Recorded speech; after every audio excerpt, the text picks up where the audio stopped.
You are about to participate in a great adventure. Hit in the air to deep right center. Pike open on the low side.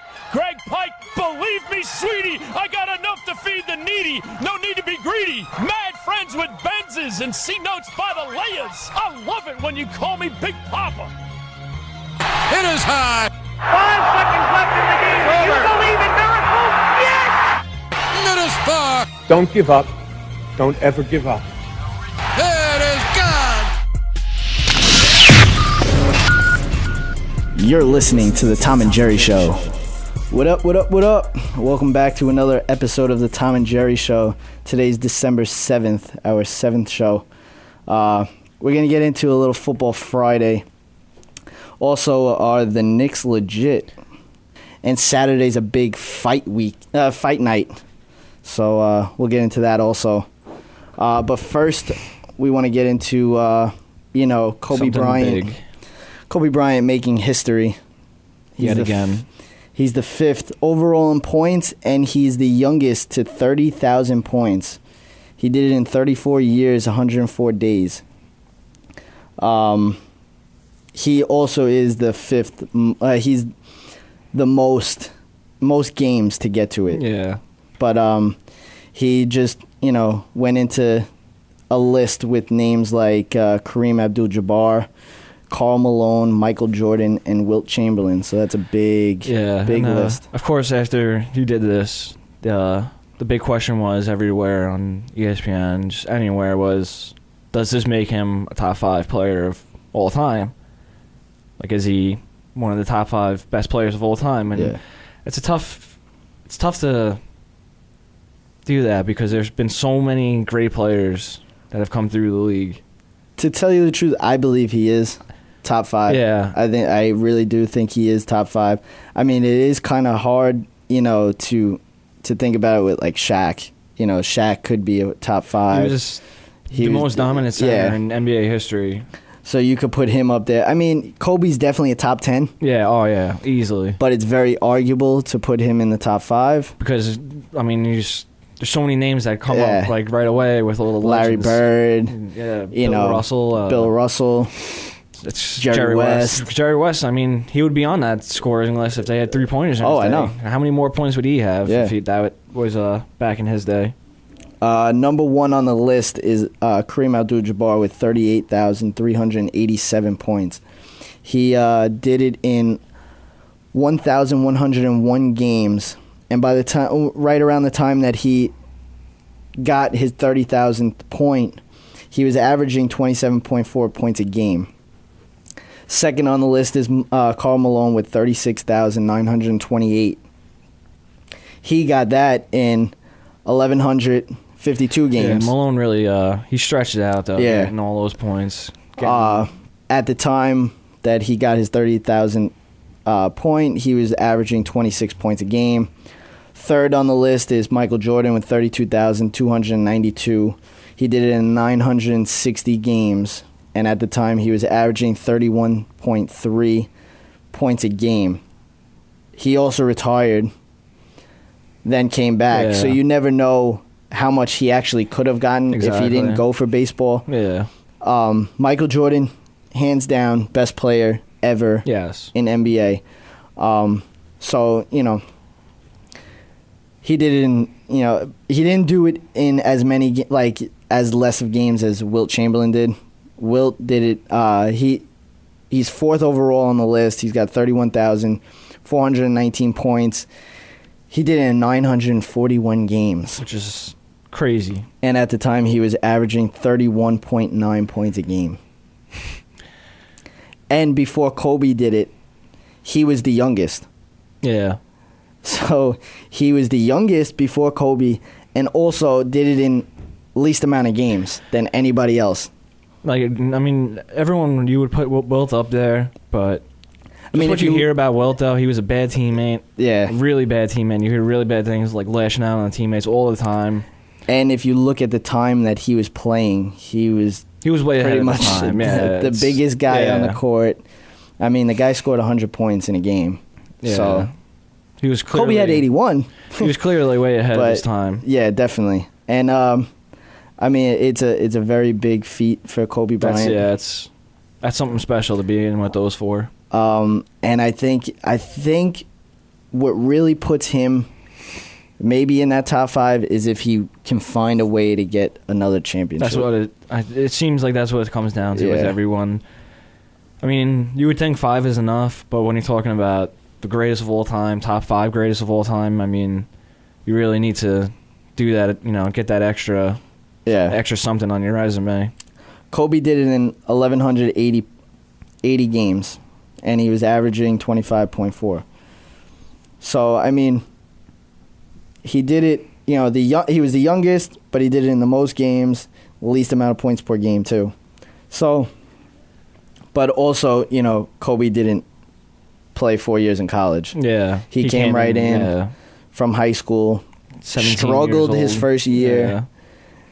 But the thing that I admire about Kobe so much is that he works the hardest out of anybody. You can't get to this point, this 30,000 point mark, without putting your life into the gym and shooting every day. And I was watching ESPN and how, as he progressed, with age and everything, what he added to his game. I saw that too. At first, when he first came into the league, he was, quick off the dribble, drive into the hoop, dunking on everybody.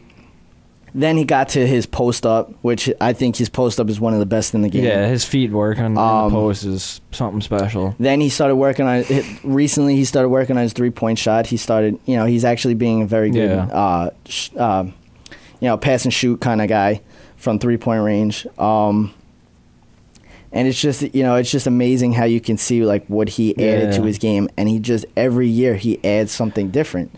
That's what makes greatness, though. That right there is the adjustments. He knows he's getting older. He knows he can't drive to the hoop the way he did, so he gave himself another part of his resume right there with the mid-range jumper and the post work, like we were saying. So that's what it takes to be great. That's what it takes to be one of the greatest of all time. And I mean, it's just it's amazing to watch his whole career, though. Yeah, just watching they've been doing highlight films of over his career. It's unbelievable. And I think the biggest part of Kobe's game is his clutch shot. Yeah, I mean, he's made the most insane, crazy clutch shots that just miraculously went in. No one else could even fathom hitting. Exactly, but I think a great quote by him was said, "A bad shot by me is better than a good shot by anyone else." Oh yeah, now that's Kobe Bryant right there.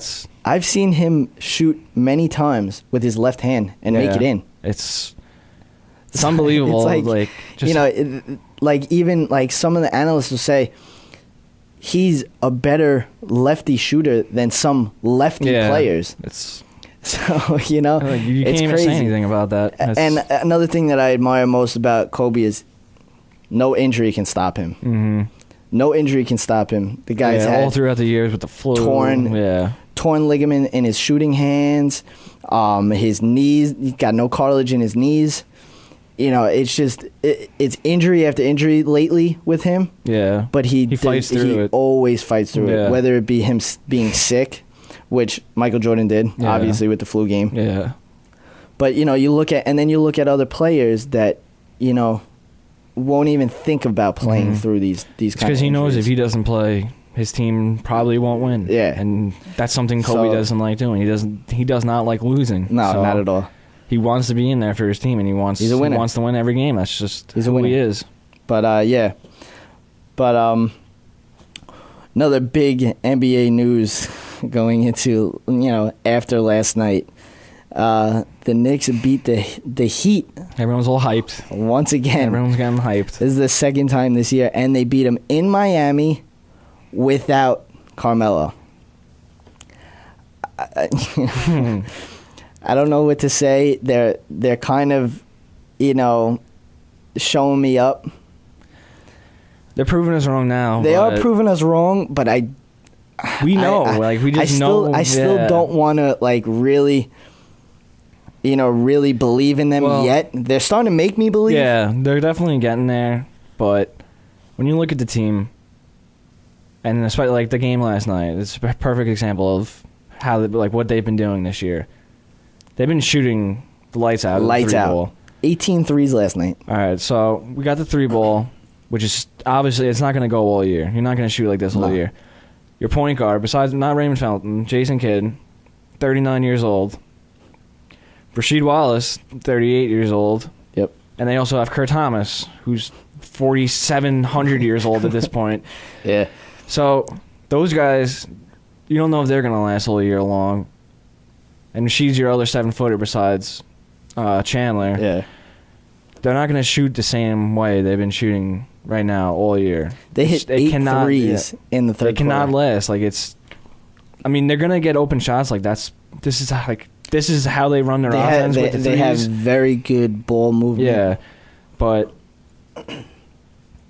they're going to start not hitting those open threes as much as the year progresses. Yeah. And it seems like, I mean, although they out-rebounded the Heat, which isn't hard because they really don't even have a center. So, but Chandler's their only big man. Only big man, if you think about it.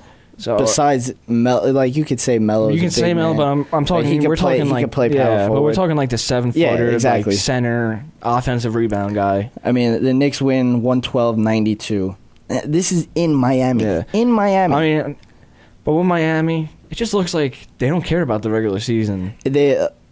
It's like, we won the championship already. This is just wait till the playoffs. And I mean, Miami can't do that because no, they can't. LeBron, yes, he had a very good playoffs last year, but he's also had a couple of bad ones too. Yeah. They can't let this get to him. Yeah, you can't let this championship win really, you can't get laid back. Yeah. You can't do that. And that's what it seems like with this team though. Because they now lose to the Wizards, now they get blown out by the Knicks. It just seems like some games they're there, some games they aren't there. You're the reigning champion. You need to show up everybody, no matter how bad the team is, everybody is coming after you. There is a target on your back. They want to see how their team can compete against the best. Of course.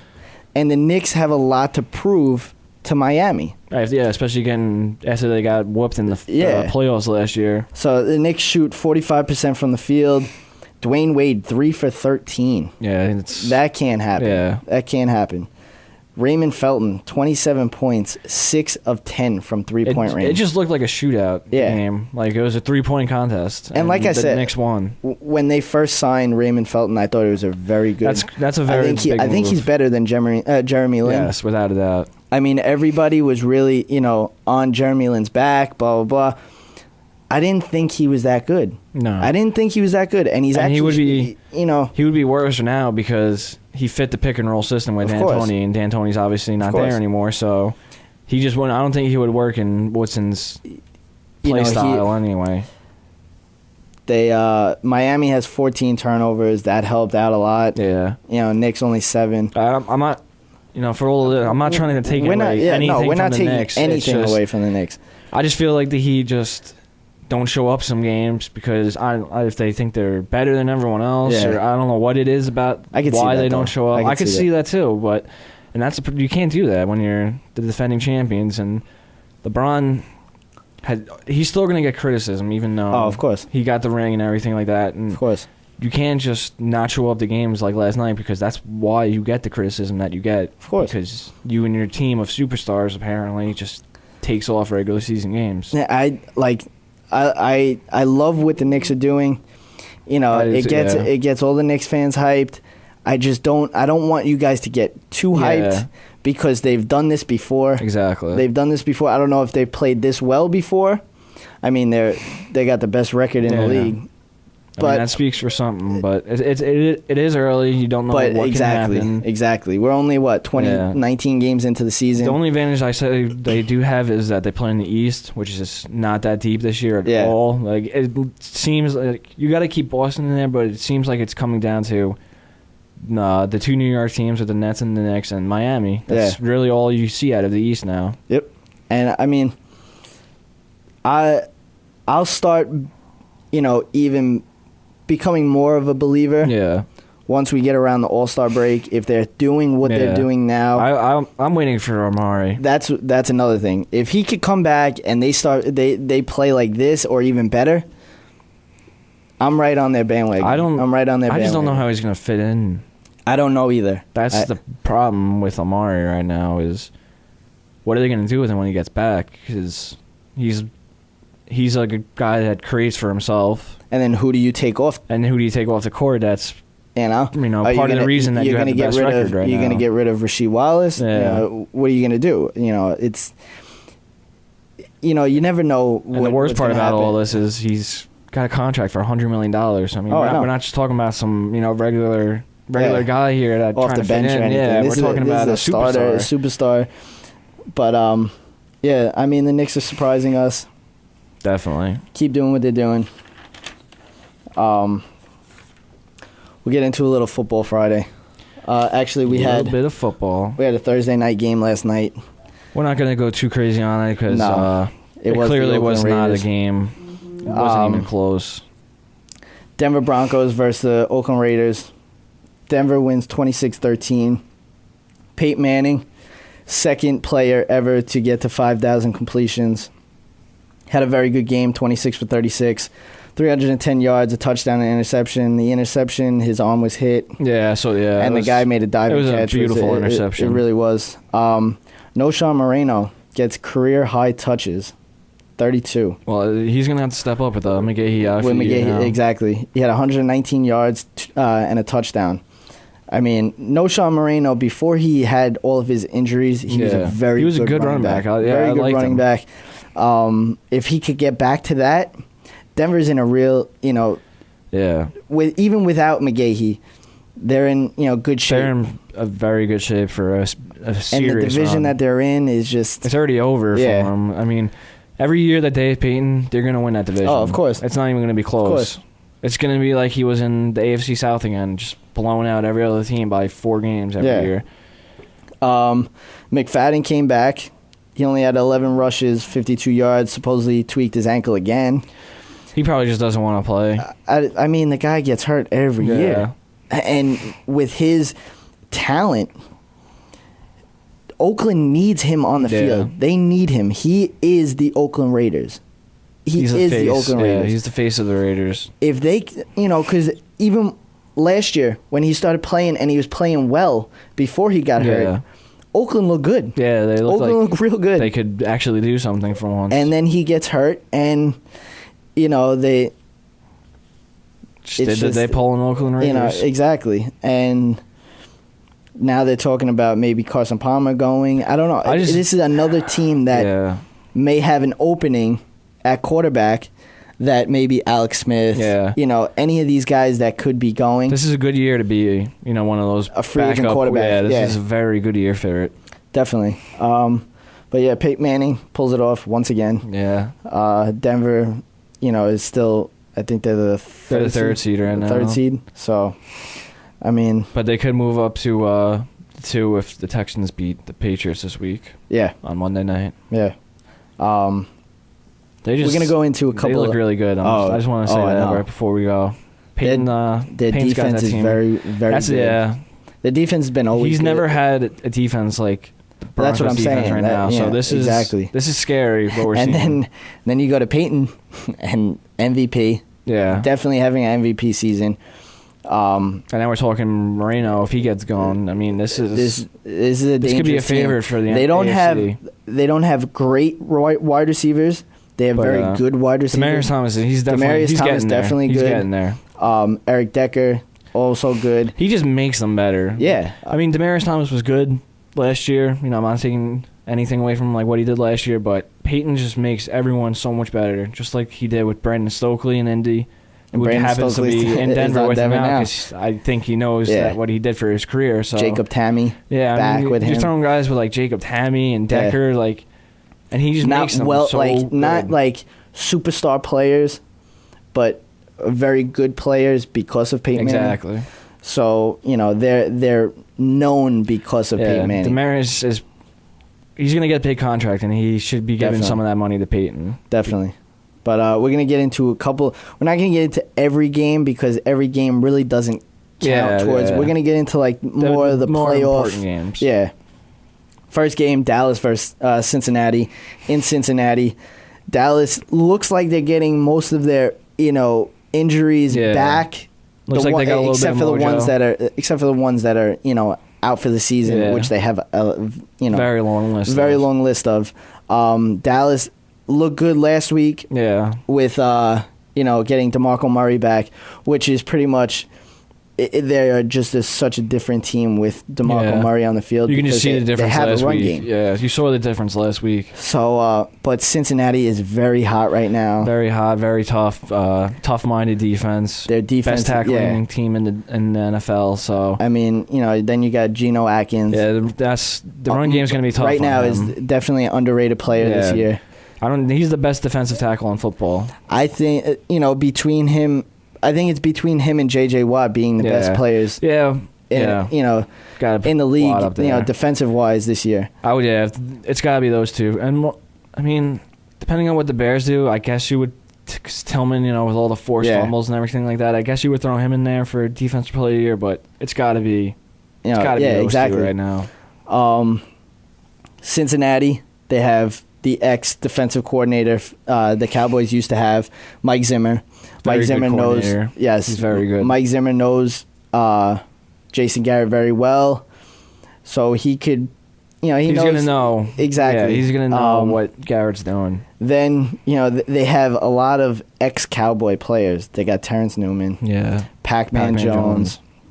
Pac-Man also came out this week and said that he loved his time in Dallas. Like he loved Jerry Jones, but the coaching was horrendous. I mean, I could have told you that. Yeah, it's been this so problem bad. since Parcells left. Yeah, they just haven't been able to find the right head coach. And I mean, Pac-Man is just rejuvenating himself. Yeah, he's doing good. He's doing he actually said he left the Pac-Man in Dallas, so he's now Adam Jones. Yeah. So I mean, it's good for him because he's a very good talent. Exactly. And to have everything happen off the field. Yeah. It's a shame to let that talent diminish. Especially being on Cincinnati, where it seems like everybody gets arrested. So good for him for definitely staying good for this long now. Definitely. Another game: Chicago at Minnesota. Chicago, lost last week. Big loss. You would hope they come out fired up. Minnesota's still in the race. But they're 6-6. Ponder just doesn't Yeah. throw the ball. What do you have? 50 yards last game? Yeah. I mean, Actually, I think they're 5-7, right? Yeah, they're 5-7. You can rely on Peterson, but you cannot rely on him the whole game. I mean, you need to do something. You have the best play action setup in the game. You need to utilize that. Of course. Chicago really needs to win that game. Yeah, they do. This is a big game for Chicago and a big game for Minnesota also because Minnesota has to stay in the race. If they lose this game, Minnesota, they're most likely out of it. And Chicago needs this because it's a divisional game and they need to stay right on the Packers. Yep. Another game, Baltimore at Washington. That's a very big game. Yeah. Baltimore needs it to stay where they are. Yeah, they need to keep that 2-game lead over the Steelers because they're getting Big Ben back with the Bengals being the hottest team in football. They need a big win, but Suggs probably not playing with the torn tricep. He said he's trying to, but I mean, let's be real. We're talking about a torn tricep. It's kind of crazy how I can't even process that in my head. Like a torn tricep. How are you going to tackle? He's trying to get out there. I mean, that's even though I'm a Ravens fan, I think the Redskins are going to win. And I don't know. They look like the better team right now. They feel a lot better about, what they're doing right now. They're heating up a little bit. RG3's one of the most accurate and doesn't make mistakes quarterbacks, and that's what the Ravens D is relying on this year. If the Ravens can run the ball, I think they have a very good chance. The offense has so much talent, and I don't know what happens. It just seems like every game, Rice. I've never seen Rice break over 100 consistently, 100 yards on the ground. I've never seen him get 25 carries on the ground consistently. Yeah, it seems like we've been using him a lot more in the passing game, which I'm fine with. He's probably the best receiving running back in the league. But I mean, we need to use him for what he's for. Just too much Flacco. I don't like it. Yeah, just too much. But the big play is there, especially with D'Angelo Hall. D'Angelo Hall's a ball hawk. Yeah, he's gonna be on tour. He pretty much likes to jump routes. Yeah. If you could do a double move on him, yeah. Torrey Smith I feel that's going to be the matchup. Torian, D'Angelo. So, Baltimore has a very good chance, especially with the defense. Yeah. It's in Washington, so, but it's tough. 40 miles away from Baltimore. Yeah, so exactly. It's actually technically in Maryland. It could be So, it's going to be a very good game. It's a big game. Yeah, it's a big game for both teams. Another big game, New Orleans at Giants. That's a big game. This is a big game because New Orleans is on the fence right now. If they take another loss, they're done. But like we said last week, I don't want to say they know they're done. Like they're still holding on to that last little bit that they can, but they're mostly playing spoiler now. Yeah. And the Giants are slipping. If they, with the loss last week to Washington, they can't lose this. They can't lose this. This is a big game, and the Giants have to show up for this game. They're lucky they're at home. The Giants, but you know what? They seem to they don't like to show up at home. Yeah, it's weird. They're a very good team. Very good team. It does seem like they're a road team. Yeah, they can go anywhere. On the road too. Even on the road too, they won't show up sometimes. But it's just with big games they do show up. Yeah. So exactly I expect the Giants to show up this week. But I also expect Drew Brees to show up. Yeah. He's been putting up big numbers the last two times he's played the Giants. These cold streaks during years, with the last two Super Bowl runs. But when they come out of the cold streaks with the big win they had against the Packers, they usually keep winning, extending 3-4 game winning streaks into the playoffs. But they took a loss last week, so you don't know. A big loss. They lost and a heartbreaking loss. You don't know if that's going to put them on that downward spiral again.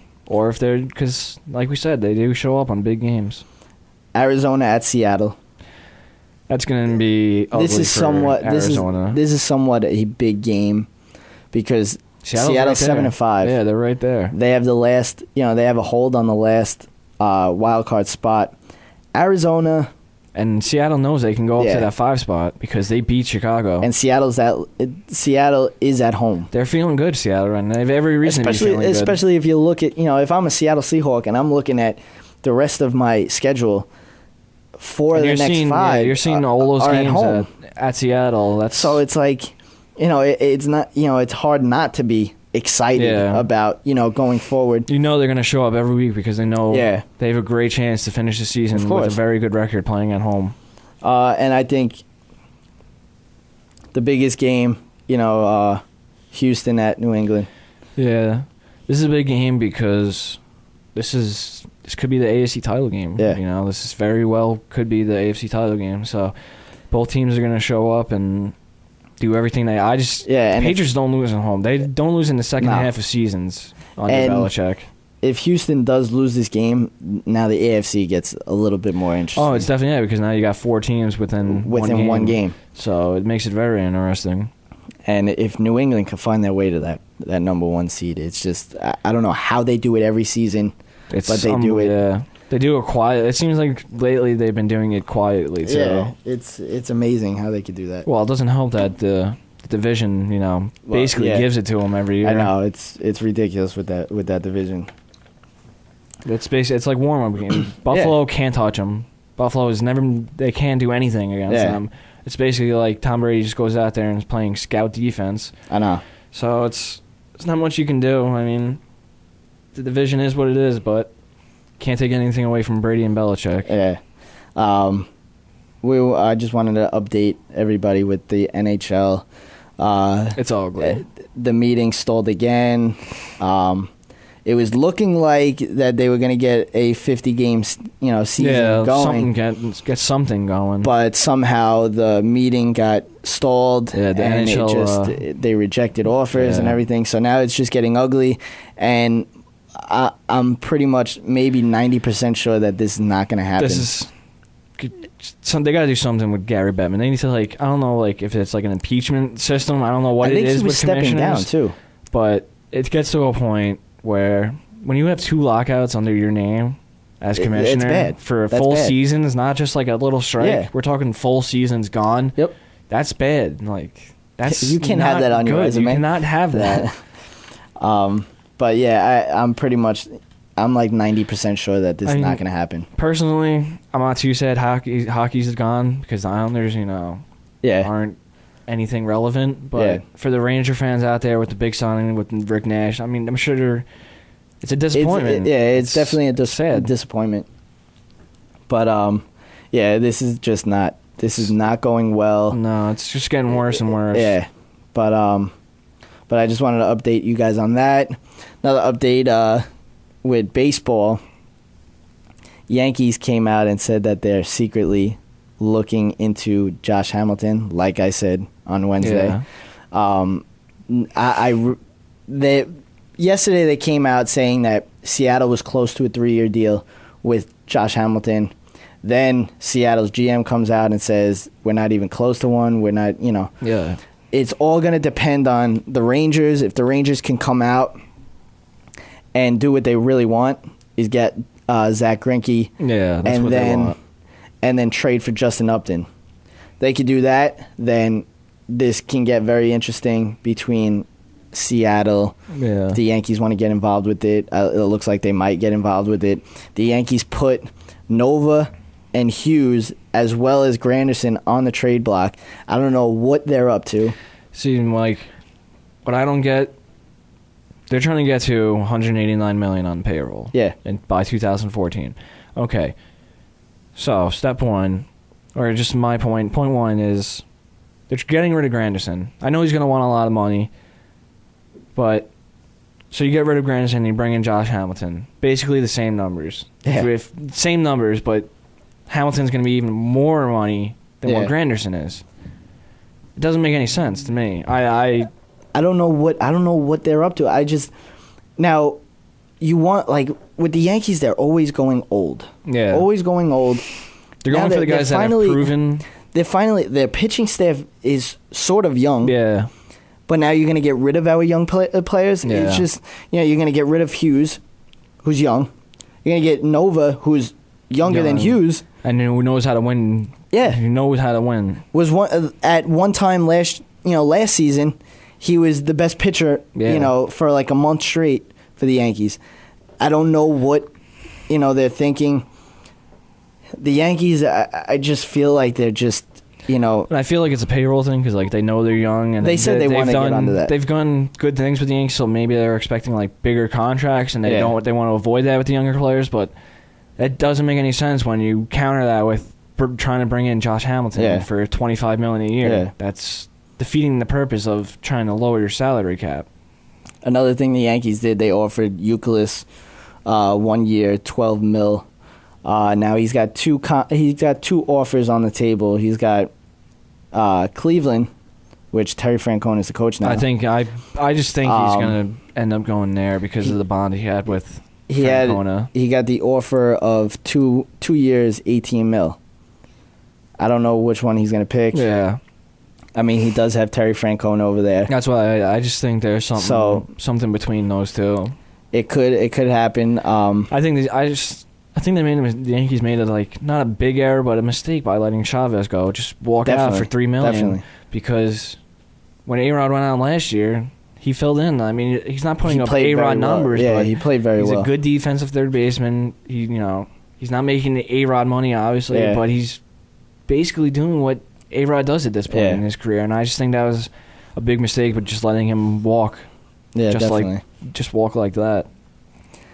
Especially when you don't have a third baseman. Yeah, the winter meetings are always, very very exciting. Yeah, this is especially for like me now because like as an Orioles fan, like we finally had like a good year, like did something. So people are gonna want to play.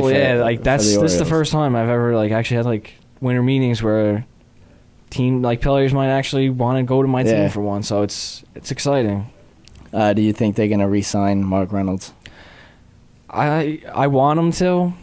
I liked Mark Reynolds, especially at first base. He's a home run strikeout kind of guy, though. Yeah, but we don't have a first baseman, and I loved his defense at first base and what he did. Unless we can get like a proven first baseman, I would say we would have to bring him back because he was playing Gold Glove defense at first towards the end of the year and in the playoffs. I'm happy they got Nate McLouth though for 1 year. I like that. That was big. Yeah. There wasn't really that much. Yeah, there's not like big a big news in baseball right now. Just speculation Everyone's waiting to see where Greinke's going. That's the big thing that's now. That's the thing. Hamilton. Once Greinke and Hamilton go down, it's pretty much. It's going to be everybody's going to sign now. So it's just going to be little baby deals after that. Just a couple trades. That's why you got to love winter meetings. Yeah, you never know what can happen. But it's always the top free agents that you have to wait till they sign. Wait and see. But Saturday, big fight night between boxing and UFC. Now, boxing, you got Pacquiao versus Marquez. That's pay-per-view. Yeah. Then you go to UFC, you got Nate Diaz fighting, you got Shogun Rua fighting, and you got BJ Penn fighting, but it's on TV. And that's where UFC gets boxing. That's why UFC is taking over boxing. I see boxing I think is fixed.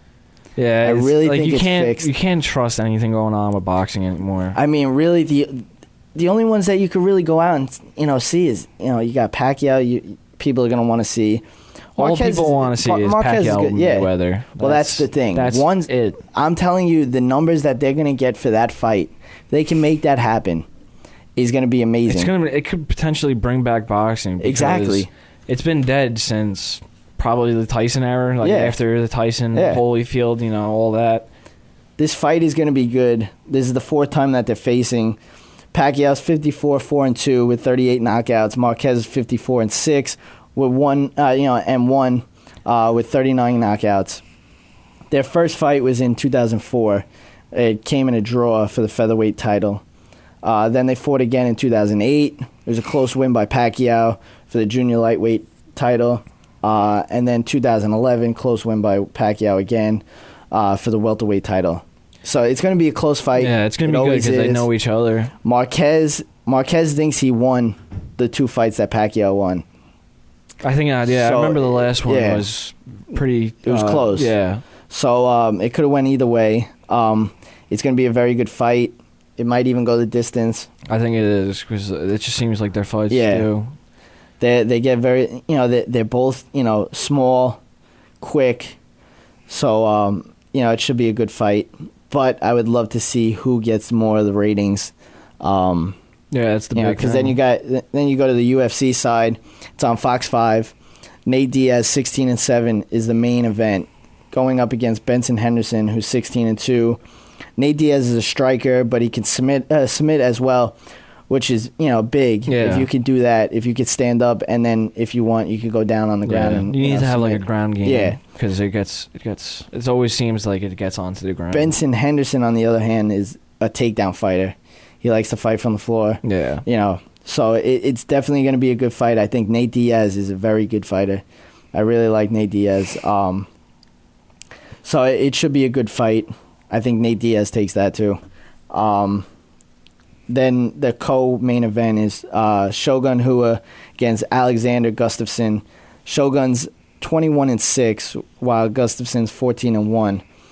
Shogun he can stand up, and he's a grapple kind of fighter.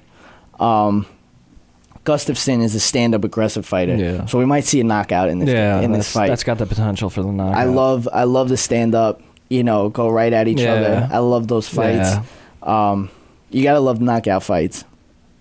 And then you go to the other big fight on the main card. BJ Penn 16-8-2 against Rory McDonald. That's 13-1. BJ Penn is excellent submission fighter, and he's got very strong stand-up. He can he can stand up with the best of them. Yeah. Rory is a jiu-jitsu, and he's a boxer, so this could even end up in a knockout as well. But I'm pretty sure it's going to end up in a submission. Yeah. I think everyone wants the knockouts. Like that's what everyone. Of course. But there's just something about the arm locks and the triangle. Yeah. It's like a beautiful it's just a beautiful thing. It's just amazing how they can get it. How they can just find their way to get into a submission. Exactly. And once you lock it, submission. I remember a couple of years ago, I was at my friend's house, and he's in not UFC obviously, but he's done all the jiu-jitsu and all that mixed martial arts. Yeah, so we're just hanging out in his room. I had my feet stretched out, and he just put me in the most painful leg lock. I couldn't even explain the amount of pain generating through my body. It's unbelievable, like how just because he's smaller than me. He's smaller than me, but it's unbelievable how they can do the things they do. That's what I love about the UFC. Like, doesn't matter your size. It's not size. It's not size. Absolutely at all. not size, Nothing and it's at not all. about muscle either. No, nothing. It's it's just knowing where to hit. Yeah, exactly. What to grab. Exactly. It's just amazing how someone could do that. You could look at someone, shorter than you, and he can pretty much take you down with one. This is the reason why it's illegal for these guys to fight outside of the UFC because they would kill someone. That's the thing. Like, it's dangerous. Yeah. They're out there. You don't know who they are. Exactly. I mean, you can tell. Like, if you look at their ears, they got the cauliflower ears, but you don't know like what people are capable of. And that's why you be nice people. Exactly. This is why you're nice to people. Exactly. So you never know who's a UFC fighter out there. Road rage can really, really hurt next time. These two, BJ Penn and Rory, they like to trash talk. They're going at it right now. It's gonna be a good fight. Yeah, I love the trash talking. The trash talking and going into the fight. Trash talking in like this sport is so much different than every other sport because like basketball or like even like football is, even though it's a contact sport, it's different because when you talk trash in this sport, you're gonna get punched in the face for it. Exactly. So it's you better back that talk up. Yeah. I actually like watching the weigh-ins.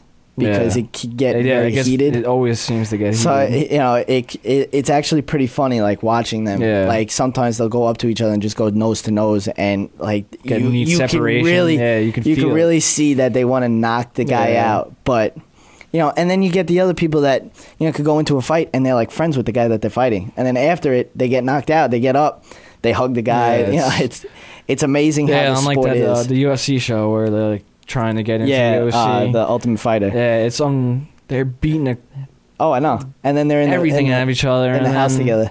And living in the house, having a drink the same night. These guys are crazy. I think UFC is just ages ahead of boxing now. Dana White has since he bought UFC, definitely. He's done amazing things for them. And there's so many like mixed martial arts out there.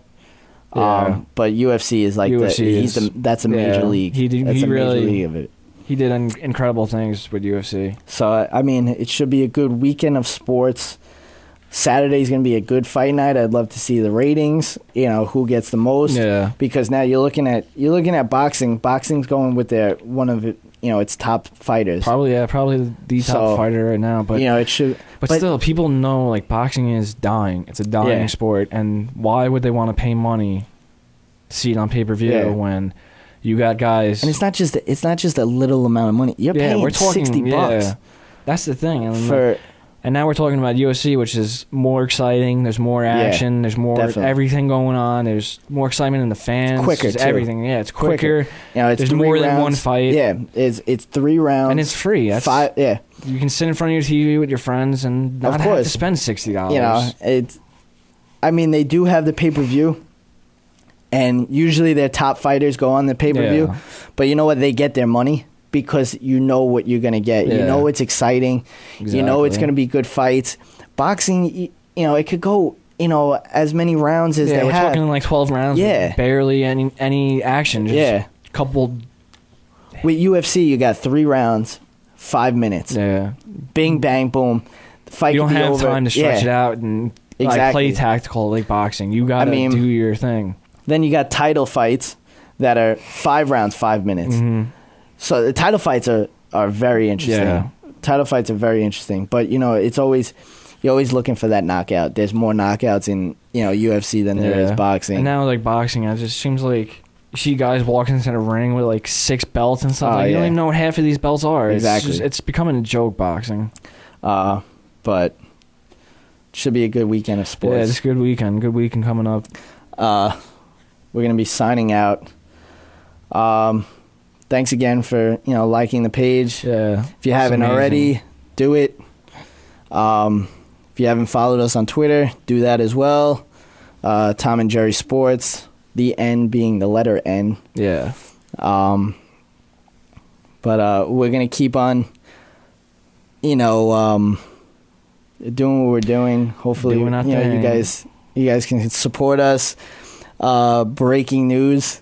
Yeah, breaking news on the Tom and Jerry show. We will be taking phone calls Live. So we will let you guys know about that on the Facebook page and Twitter. We're definitely posting more like later tonight about how this is happening and what you can do and how you can be a part of it. Exactly. We're actually getting very excited the way that people are actually telling us how we're doing.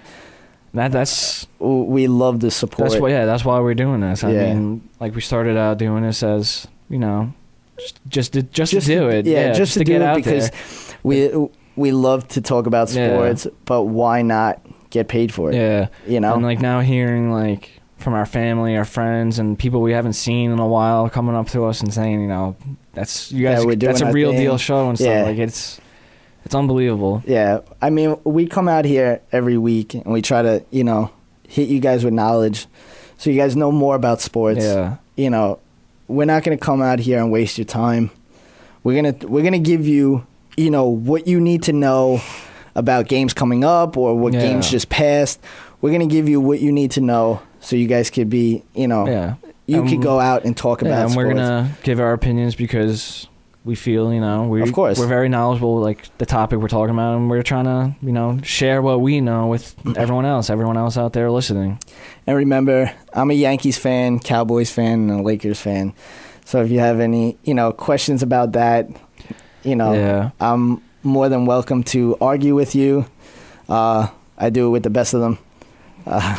I'm a Baltimore fan, so I know there's not going to be any of you out there, but Yankee if you want to try fans, and down talk my team, I'll be more than happy to try and counter that. Yes, Yankee fans. We do have an Orioles fan in this studio right now. So please try and bring your Yankee stuff to me and see if it phases me, because it won't. Definitely. You guys can also ask us questions. If you don't want to call in, ask us questions on Facebook or Twitter, and we'll give you a shout out. And we'll definitely give you a shout out. We'll answer your question. Hopefully we answer it very well. But other than that, we're trying to do big things over here. We might even we're looking into maybe even using like getting video onto these, so you guys can see what we're doing in here. We try to hit you guys with pictures of the place. We got some pictures today. We're gonna be putting on the Facebook page. On Facebook, yes. Even if you want to, maybe look at us on Instagram. Yeah. We put pictures up on there. I'm at Jerry Naps. I'm at Tom Galopani. So definitely hit us up on all the social networking. Yeah, everything's out there, guys. If you want to hit us up on Facebook, whether it be on the page or just, our regular Facebook, my name's Jerry Napoleonello, Napolionello. And I'm Tom Galopani, Gallipani. So definitely hit us up on those. We like we said, we love answering questions. Yeah, definitely. So just thank you guys. We love you. Yeah, definitely. I'm Jerry. And I'm Tom. Be breezy. Thanks for listening to another episode of the Tom and Jerry Show.